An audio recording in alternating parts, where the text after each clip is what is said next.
Gwebuze EU esinkana Salim Saleh mu capacity. Who is Salim Saleh in Museveni's government? Who is Salim Saleh mu government ya Museveni?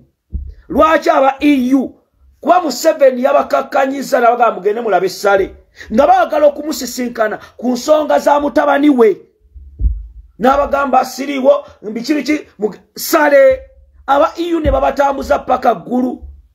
Who is Salim Saleh? Ayogere ku nsonga z'okutulugunya bannansi. Soko obirabe laba ulira ono bamukyalireko akageri gye yakuba ey'amakanda nga bali mu kakiiko kaabwe.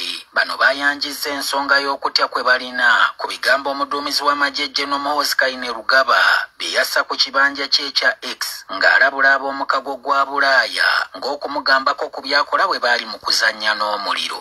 Kyokka oluvannyuma lw'essaawa 4 nga Muhoozi kyajja ayogera ebyo yawanikayo obubaka obulala obutegeeza nti baali beetegerezza bulungi nnyo Magulu Meeru oyo eyali asikaganye ne gwe yayita Kabobi mu ngalo nga Kabobi yali ategeeza ssenkulu w'ekibiina ki National Unity Platform Robert Kyagulanyi Ssentamu. Wano waliwo n'abaamwanukula nga bamuwaga nga bw'asaanye aserengesa abazungu abo mu basement y'abasomese bulungi Olunyankole. Ebigambo bya Muhoozi byaddirira ensisinkano ez'enjawulo abakulu mu mukago guno ze baalimu n'ebibiina by'obufuzi ebitali bimu mu Uganda. Katuwuliriza Muhoozi agenda okusuula kitaawe nga obudde temumuleke. Right now bino byonna ebiri mu kukolebwa omanyi obudde wa gavumenti egenda okugwa bwe buba butuuse ne bw'osamira emirundi emeka. Right now mission yeriwo yeyo kuteeko ekitiibwa Kyagulanyi era bannayuganda mulina okubeera steady, mulina okubeera sober. Bobi Wine baagala kumusiba. Bino byonna bye mulaba amagye ge bateeka ku kitebe kwa mujjukira emabega baasooka ne bagamba tugenze ku kitebe kya National Unity Platform. Tugenze ku kitebe kya National Unity Platform nga lwe bakirumba ne bakebera si office tetumanyi be bateeka munda, tetumanyi be bakola. Waliwo mission emu ku bakulembeze ba NUP nga bali mu negotiations ne Yoweri Museveni okumuwa ssente obugagga bwe bwonna ayingize ekisawo ekimu mu office za NUP. I repeat, era ne documents ezimu zikyusibwe. Mulaba kamera ze baleeta ku kitebe kya National Unity Platform ne baziteeka waggulu. Kamera ezo si za kusaaga. Mbagamba luno lutalo lwe tuliko lwa kufa na kuwona. Right now ebigenda maaso ebiri mu kibiina kya National Unity Platform okulaba nga tebasobola tukkiriza kuba press conference nga amagye jati byonna bibeera wabweru bayina kye bali mu kuteekateeka mu bannansi n'okubatiisa olunaku lutuuke nga basobola okukwatawo ekitiibwa ennyo Robert Kyagulanyi Ssentamu. Ono omusajja omujamani baleese amaloboozi ge abatabuulidde ka video ka gundi kano ebirimu byebitya. Musebo nja kusinkana bakama baffe bakwesize kubiriwo tulina okuteekawo embeera. Era abasajja bano bwe bajja ku kitebe President yababuulira amazima. Twagala kujjako Yoweri Museveni naye eno Mpuuga asindika, Yoweri asindika, Muhoozi asindika ne bannayuganda abamu basindika.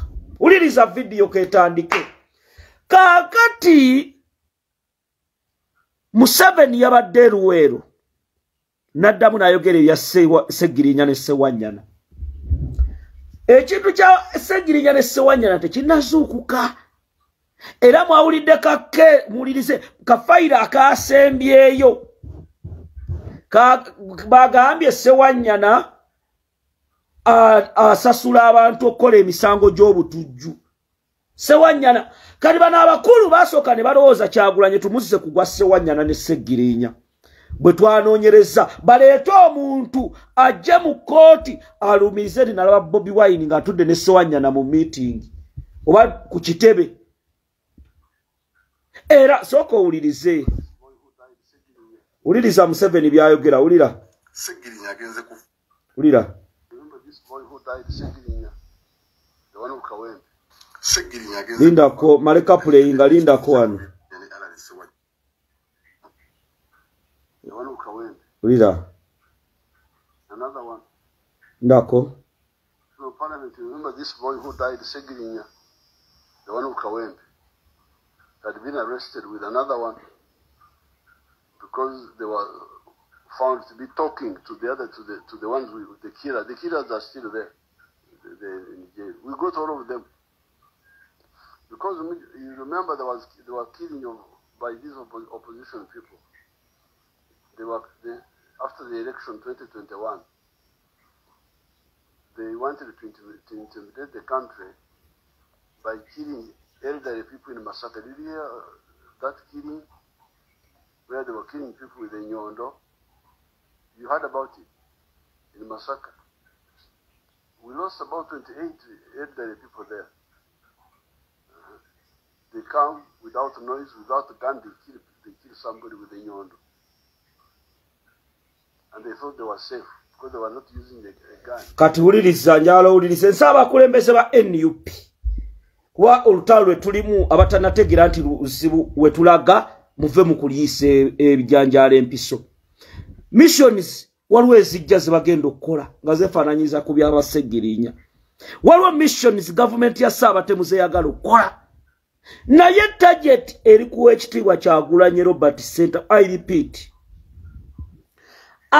Mission ekwata ba Eddie Mutwe ekwata ba Achirewo ne bafutu soldiers abalala be balowooza be basokunga abantu bekalakasi be basote gamba abantu bateekewo embeera baagala we bakwatira Kyagulanyi Robert Center mu bwongo bwabwe kawo mentality munga tebalina gwe basobola kuba Bannayuganda am telling you bino byonna ebyono German ambassador na bino bibali mu kupanga banoonya target kuba Museveni yatidde ogenda mu kalulu Yoweri Museveni yatidde mu bino byonna ebigenda maaso am telling you target eri ku president Kyagulanyi abantu batandise okulaga nti Bobi Wine alina banyumya nabo ebweru era bwe banaamukwata nga bagamba n'Ebesigye ali mu kkomera mulaba n'Ebesigye ejja Besigye temugiraba tegitambudde kati ate Besigye yeba mute mu Gwomusanvu Kyagulanyi mugenda otuuka mu bya nominations musibe baganda bange the way dictator gyali mu kuvuga ekintu kino ne mutabani we mulina okusituka Nuwa Mutwe omusajja gwe bamutadde katuwuliriza video eno Nuwa Mutwe tayogerangako na musajja oyo naye mumanye ebiri mu fayiro munda Nuwa Mutwe abasajja bamubuuza bamugamba wali mutegese pavers wuliriza mutegese pavers muzikube mu General Muhoozi ng'atambula ku motoka ze zitambula ne Museveni mu mutte Nuwa Mutwe nabagamba sibimanyi Jono twine aina sente zayingira aina sente era lwaki twine nga bamugamba mbwa abadde avuma abahima n'avuma Muhoozi nga bapulaninga okumutta Nuwa Mutwe essimu ye gye yali alina Mukama n'amuyamba kubanga bano abasajja bagenda okumanya eno gavumenti ya Yoweri Museveni nzibu bagenda bano abasajja bennyini ne babiweereza ebintu ebyo ku simu ya Nuwa Mutwe simu emu ebintu ebitategeerekeka ne ebya Muhoozi kola booti nga bakimanyi Nuwa Mutwe naye ali ku security nti mukole bino bwe biti ne bwe biti era bafutu soldiers abali ku security bana abantu bwe bakuweereza ekintu kyonna deletinga blocking kwa mission nene bwana nge Wudu Sekajja nkutumiddeko kulo yatera okumpa kadata mwebaza nnyo Wudu Sekajja musajja wange webali nnyo bali ddala oli oti obulwadde buli butya kati mission eriwo target eyokukuba Kyagulanyi president waffe yatandika Eddie Mutwe bwakunyumiza eri mu basement nawa bamutulugunya ne bamukubisa amasannyalaze Bobi Wine bali bagala simu ya Eddie Mutwe